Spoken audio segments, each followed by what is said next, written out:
Hello and a very warm welcome back to the garden, and this video is going to go over two reasons, and really important reasons, why perhaps you shouldn't water your vegetables as much.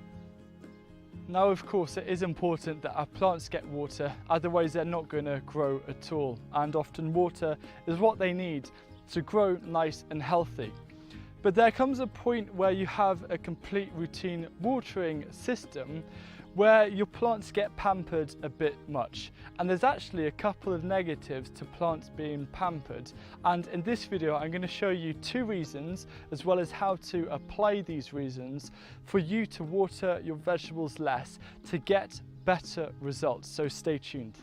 As I just mentioned, there are a couple of drawbacks to pampering your plants, and of course it's fine to love them and look after them loads, but you don't want to do it too much because it weakens them. And what you want, especially if you're growing plants outside, is for them to build up a little bit of resilience. So if the climate turns a bit funny, the weather changes, or it gets really windy, you want to make sure that they can hold up and withstand that, rather than, if they're being pampered too much, suffer the consequences and get damaged.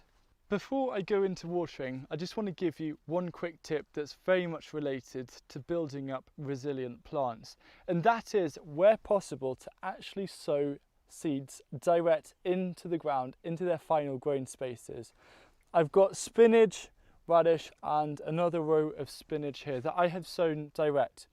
And there's a key benefit of sowing direct, which, I mean, there's so much popularity about module growing, for example, these Kailan kale, but there's an issue with module grown, is that this one here has been pulled out by something, and I've tried to put it in. But when you transplant a module, the roots aren't actually very strong, and it's easy for a bird to come and pull them out. However, if you sow things direct, they're going to root into the soil that they're growing, and that means it becomes a lot tougher for them to be pulled out.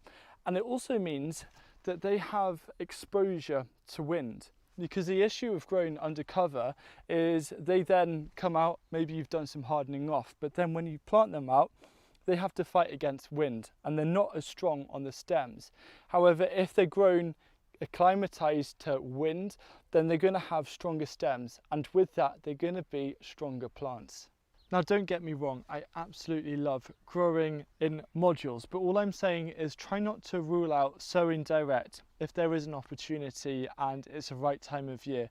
Of course, use modules to extend the season and make the most of succession planting, but try and use direct sowing where this isn't necessary. But you don't just have to rely on sowing direct to create more resilient plants. In fact, there's a much more effective method, and that is by purposefully stressing plants by giving them a lack of water over a fairly short period of time. And just before I go through all of the different vegetable groups and my recommendations for stressing them just so they can grow stronger roots, I'm just going to go over how exactly that works. If plants are watered frequently and on a routine basis, they settle for shallower roots, and there are two key drawbacks of this. The first is that shallow roots means that if a drought is to happen, they're more likely to wilt or perhaps run to seed because they can't access water from further down. And the second one is that it weakens a plant during windy weather. Here I'm next to the broad beans, and these are prone to wind damage, so you've got to make sure that they have quite a good root system. So what you want to do is to break out of that routine of a regular water fairly early on in the plant's growth and development stage. The reason why is that you want to give them a chance to encourage their roots to go downwards, because as I said before, if the water is always going to be close to the surface, then there's no need for them to grow downwards. But by taking away water for a set period of time, it's going to force them to send roots downwards searching.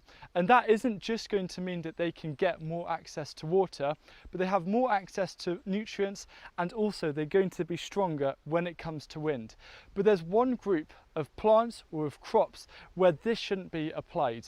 And that group is your leafy greens, for example lettuce and chard and spinach.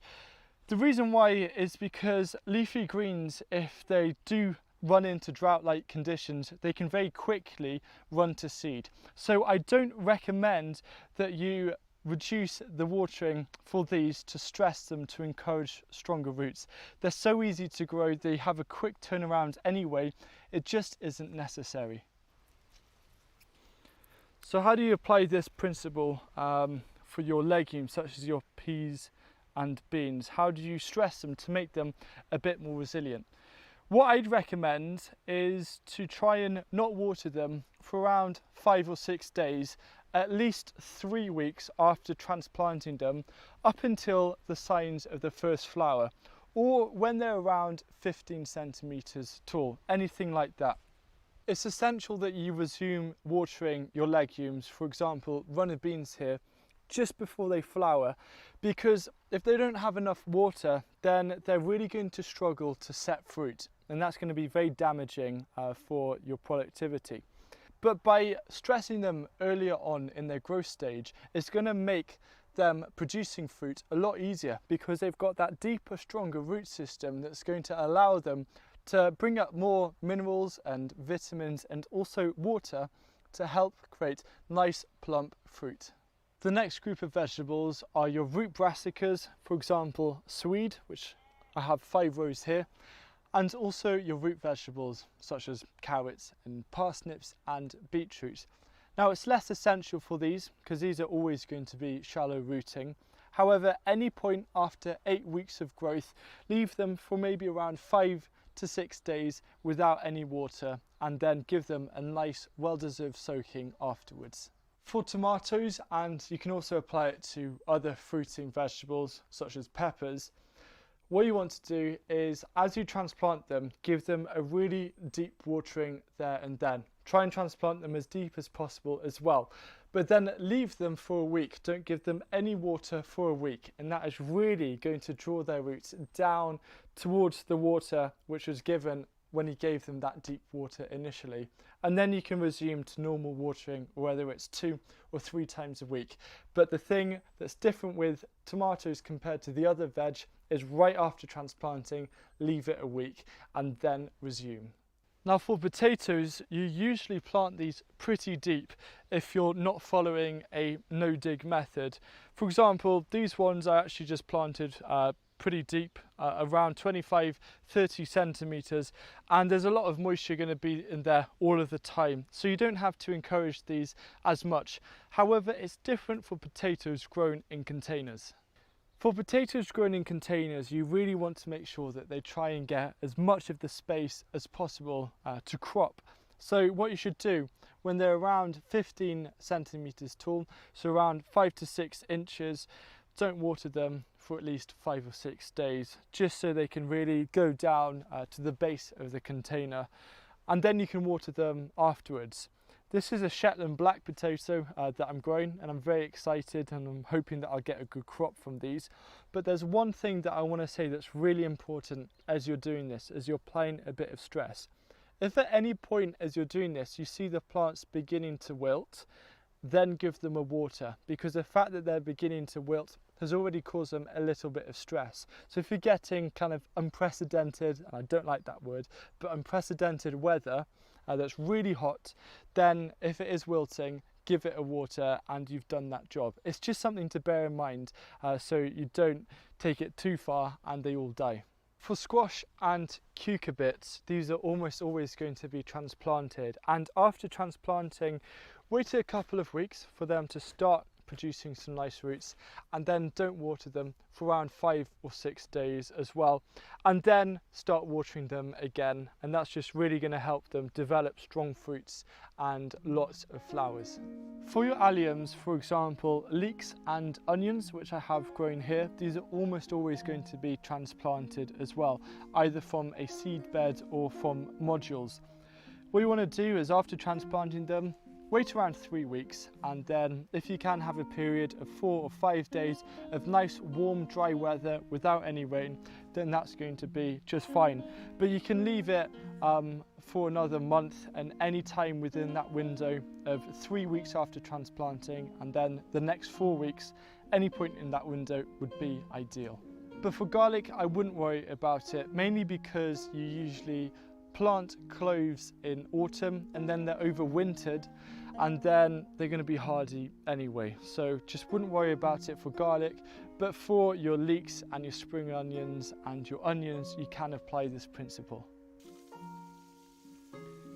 Now there is one other reason why you might want to water some of your crops less, especially fruiting crops in terms of tomatoes and peppers. But I'm just going to focus on tomatoes here as I give these a water, and you're like, what am I doing if I'm telling you to water less? Well, there's a method of growing tomatoes that is really quite fascinating. It's called dry grown tomatoes, and it's not tomatoes grown without any water, because obviously that would be impossible. But it's a very clever technique that they use in usually pretty hot places like California, where water is already scarce. So what they do is they will plant a tomato, they'll grow it as leggy as possible, plant it as deep as possible, then give it a really deep watering. And then they'll only water the plants whenever they threaten to wilt. And then by the time the first tomato fruit ripens, they then stop watering altogether. And what this does is, yes, it kind of reduces the yield, but by having less water, it actually intensifies the flavour of the tomatoes. So it makes them a lot sweeter. And this is just quite a fascinating thing to think about that we can apply in our undercover growing areas, because being undercover, we don't have to worry about loads of rain, for example.